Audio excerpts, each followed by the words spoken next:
उसमें ही हम ये अपने सारे विकार गुरु के, भगवान के चरणों में अर्पित करके उनका सच्चा माल पा सकते हैं। यही एक रास्ता है।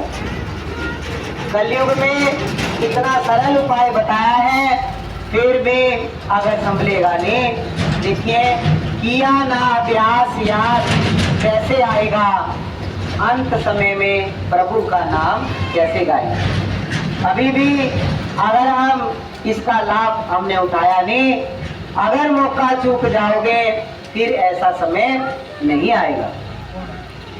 मौका चूक जाओगे तो दोबारा ऐसा समय नहीं आएगा। तो भगवान तो कह रहे हैं कि जो इस सागर में उतर गया वो तो बिल्कुल तैयार है कि कोई बच्चा, कोई भगत मेरा बनके तो देखे, मेरा सारा माल उसी का तो है, वो तो देने ही आए हैं। अब लेने वाला कोई ना ग्राहक, फिर भी बरताए दिन रात, वो तो बरताए जा रहे हैं। कोई शिकायत नहीं कर सकता कि हमारे ऊपर दुख क्यों आया। दुख मिटाने का और सुखों से भरपूर बनाने के लिए ही महापुरुष इस तरह पर आते हैं। अब उनके असली माल को, असली सुख को और असली आनंद को कौन पाएगा? जो समर्पण करेगा, उनकी बात को मानेगा, उनके आगे झुकेगा। झुकने का मतलब ये नहीं है वो नमस्कार के भूखे नहीं है, वो ना किसी से अपने हाथ पैर दबाते हैं।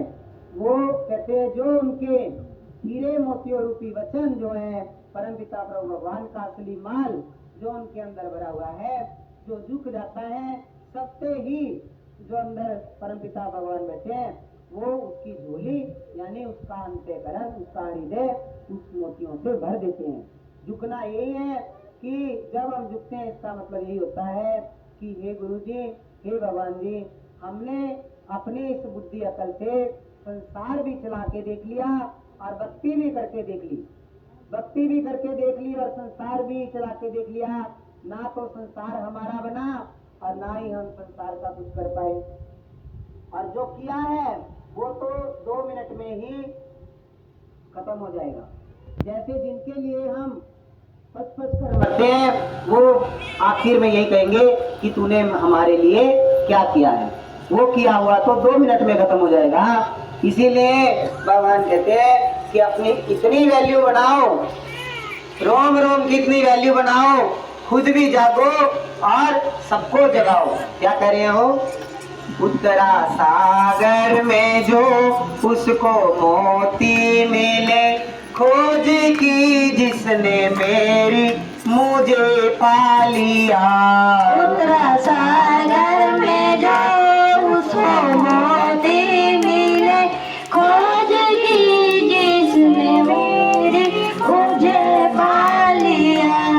ये तो सच्ची है कि तूने बुलाया नहीं, ये तो सच है कि तूने बुलाया नहीं।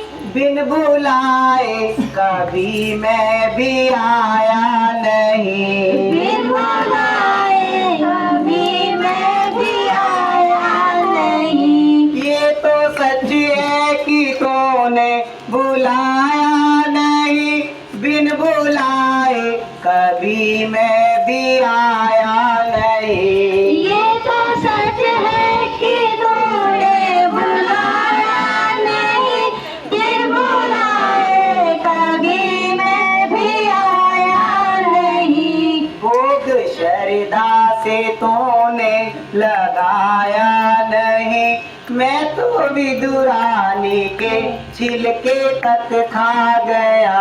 भोग